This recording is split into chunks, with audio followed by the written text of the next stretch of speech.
My ex-wife left me about a year and a half ago for a guy who happened to be married to her best friend from high school. Can you believe what kind of friend she turned out to be? We were married for 20 years, and I always believed we had 2 children together. However, I recently discovered that my 6-year-old daughter isn't biologically mine.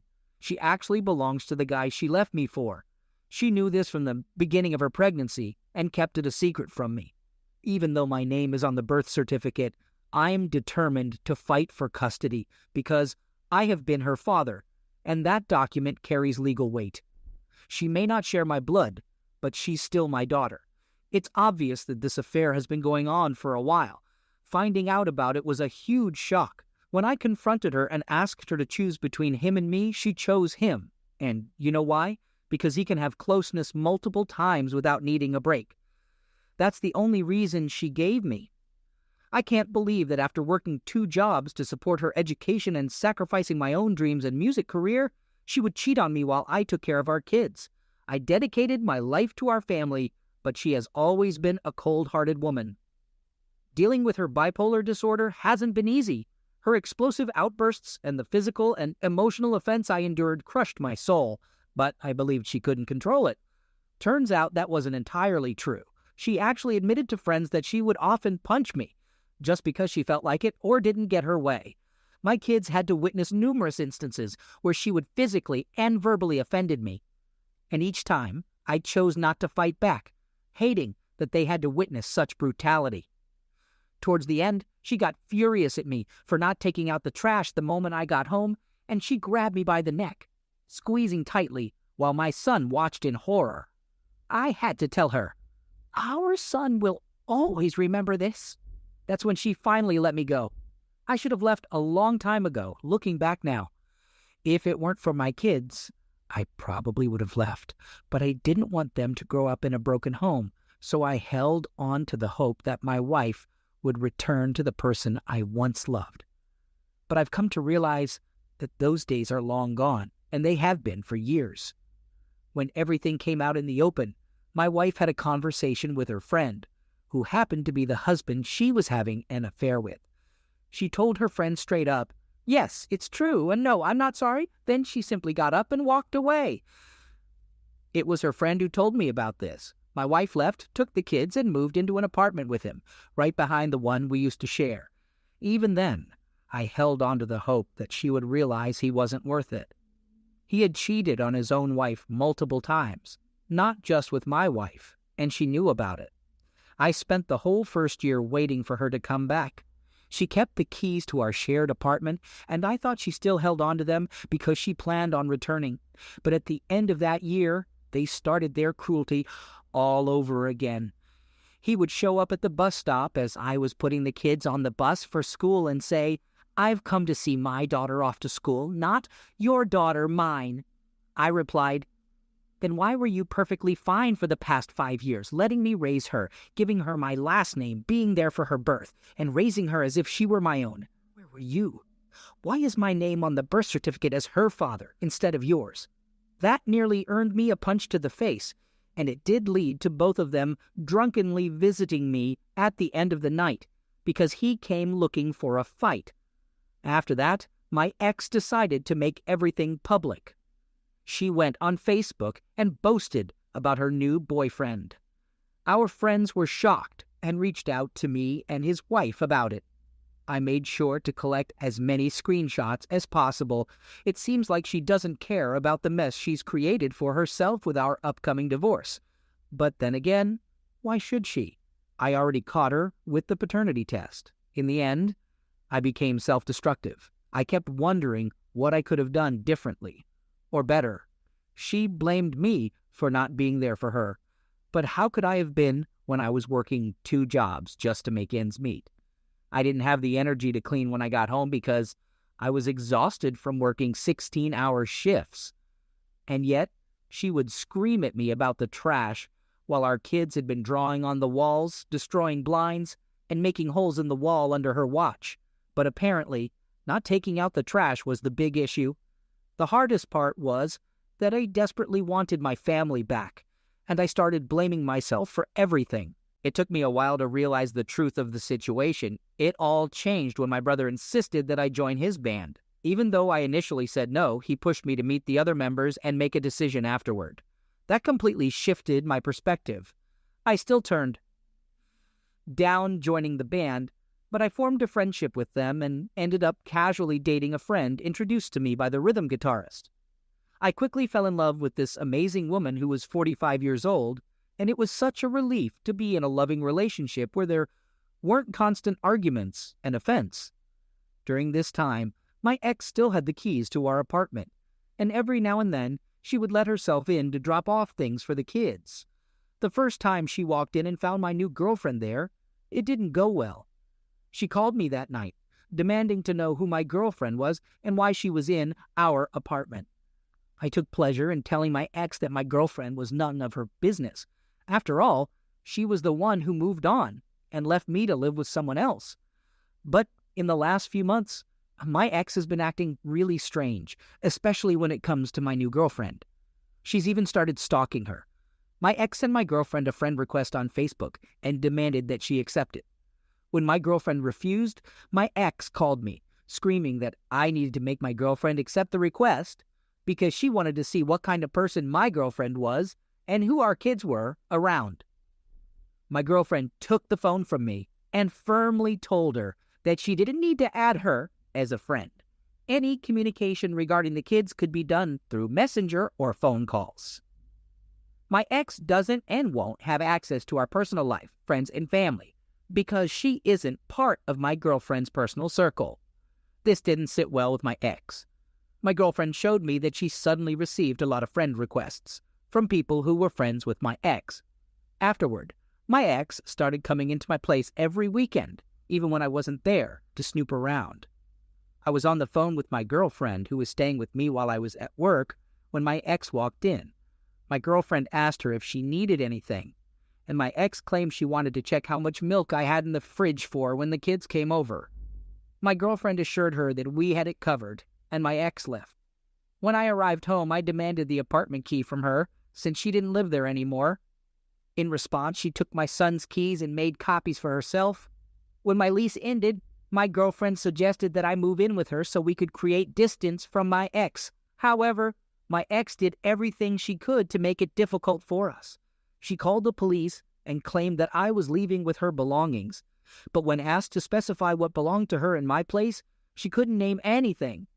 Now we have the kids every other weekend, but my children told me they're not allowed to talk about what they did with me because their mom doesn't want to hear it. That rule didn't last long, though. Now she interrogates my kids to get all the information she can. I'm pretty sure it's because she's jealous. We live on the beach, and my girlfriend is well off. When we have the kids, we take a quick walk to the boardwalk to ride rides, let them play on the beach, or visit the aquarium. But if they come home with prizes, my ex throws them away. Lately, there's been a problem with my ex when she drops off the kids. I noticed that she started dressing and looking very similar to my girlfriend. She even dyed and cut her hair to match hers. Whatever activities we do with the kids, my ex tries to do the same thing the following week. If we go to the beach, she takes them to the beach. If we visit the zoo, she takes them to the zoo. And if she finds out what we had for dinner, she insists on making the same meal and asks our kids to compare and tell her who they liked more. Last week, my son asked to live with us because he thinks my ex is crazy. You better believe I'm bringing up all of this in court. Just when I thought things couldn't get any crazier, the other night my ex started sending me explicit photos via text. It was completely unexpected. My girlfriend was right beside me when those messages started popping up, and I immediately reassured her that I didn't ask for them, and that my ex and I don't communicate like that. To prove it, I offered her my phone to go through and see for herself. My girlfriend looked at the pictures and asked for my ex's number so she could send her own explicit back, just to show her how it's done. I called my ex and confronted her about what she was doing. I made it clear that my girlfriend saw the messages and was furious. My ex tried to claim that she meant to send them to someone else. My girlfriend pointed out that my name is at the beginning of the alphabet while her boyfriend's name is at the end, so it didn't add up. She even asked who the new guy was since the photos were supposedly meant for someone else. Frustrated, my ex hung up. I honestly have no idea what kind of game my ex is playing. This whole situation is just insane. I don't live in my old apartment with my wife anymore. I've moved in with my girlfriend because even after I took back the keys from my ex, she managed to get hold of my son's keys and kept breaking in. She doesn't have access to my new place, and my kids don't have keys either to prevent that from happening. So, here's the update. My ex got cheated on by the guy she left me for, and of course, they're back together. Now, not surprising, she's stuck with him since she has no one else to fall back on. Since the last incident, I haven't heard much from her except for a few divorce-related documents and discussions about the kids. I'm grateful for the peace, but I know it won't last long before she gets drunk and sends me another angry rant calling me names. On Halloween, my band was performing at a party organized by a friend. It's a tradition, and my ex used to come with me in the past. Long story short, she wasn't invited to the party, but she showed up anyway with her boyfriend, the same guy she left me for who cheated on her, and my kids. I was furious because it's an adult-only event, and she knew that. I believe she did it to get me kicked out. Security kept telling her she couldn't enter, but she argued that the kids wanted to see their father play. It was a mess, and my friend had to intervene, giving her limited time to stay before threatening to call the police. I found out later that my ex tried to pick a fight with my girlfriend, but my girlfriend put her in her place and called her out for using our kids as pawns. Many people witnessed it and told me about it after my performance. When I arrived, the tension had simmered down, but my ex was still glaring at my girlfriend from across the room. Then my daughter embarrassed my ex by loudly declaring that she has two daddies, me and her mom's boyfriend, who is actually her biological father. That made my ex feel humiliated, and she left the party. However, my son refused to go with her and wanted to stay with me. Her boyfriend found my girlfriend and asked if we could keep him, and she agreed. We made arrangements with my friend to keep my son close to my girlfriend for the rest of the event, and we took him home the next day. When I dropped off my son the next day, my ex intentionally wasn't there. Her boyfriend informed me that she wanted to avoid a confrontation. He apologized and tried discussing her behavior, but I didn't want to engage with him and left. A small update. Today was the official end. We sat on a Zoom call for court, and it took only 5 minutes to finalize everything. Neither of us contested it. No requests were made by her, and the paternity test settled everything. They asked if there was a chance to save the marriage, no, and if I wanted to proceed with the divorce, yes. Interestingly, they asked her about domestic issues, but not me, despite the fact that I endured it. Anyway, it's over now. The next step is family court for custody, and things are looking in my favor. She wasted no time and posted it on Facebook just 5 minutes after the court ended. I found out through screenshots my friend sent me. She talked about how divorce is tough, but we should set a good example for our kids. She made the mistake of tagging me. My friends called her out for seeking attention on social media instead of focusing on the kids. I can't say anything about that since I'm sharing with strangers here. However, I waited several hours, and none of you know me personally. Anyway, it's finally over, but I'm not sure how I should feel. I just feel empty. Update. My divorce was finalized last month, so that's one hurdle cleared. Christmas was mostly good, except my ex lost her job and the person she cheated with can't support them financially. She came to me for help with the kids, but it annoyed me because she waited until 3 days before Christmas to ask. My girlfriend and I had to scramble to find suitable gifts in crowded stores before anyone criticizes me for helping her. I wanted to let my kids see her true colors and not help her at all. Almost did it. But I couldn't ruin my kids' Christmas, so I helped her this one time. I won't do it again. When she came to pick up the presents, she insisted on coming inside to see where the kids slept. I told her it wasn't a good idea, but she claimed it was her right and she had to do it. She tried to bypass me, but my girlfriend confronted her and made it clear that she would never set foot in our house. My ex backed down, but then my girlfriend's friend had to be calmed down from wanting to confront my ex. It's like my girlfriend has completely locked out my ex. She tries and fails, then complains to anyone who will listen about being cut out when the kids are with me. My ex has no business being involved in our lives, and my girlfriend has made it clear that she has no place here. Maybe I'm not handling it the best way, but I let my girlfriend take charge in dealing with my ex. She's immune to her manipulation and better at calling out her lies than I am. Since then, my ex hasn't tried playing any games. I've enrolled my kids in therapy because things have gotten worse with them. We installed a camera in the living room, which has caught my daughter lying a lot, including her hitting my son and falsely accusing him of hitting her. We confronted her about it, and she's starting to realize that her lies won't work anymore. My son is frustrated with the slow progress in court and struggles with not being able to live with me full-time yet. However, he has formed a strong bond with my girlfriend, so I'm not worried about him. They actually get along well, which is a relief. However, my son is acting out at his mother's place. He's yelling, punching walls, and getting into arguments. I know he wants to leave there, and I'm doing everything I can to make it happen. I'm confident it will happen eventually. On top of that, I have a new problem with my girlfriend's ex-boyfriend who has started stalking her out of the blue. The funny part is that another ex-boyfriend of hers, who happens to be my bandmate and introduced us, brought it to my attention. This guy went crazy when he found out from the other ex that she's happy and has moved on, and he needs to move on too. His reaction was to crash his car into a guardrail in an attempt to end his life.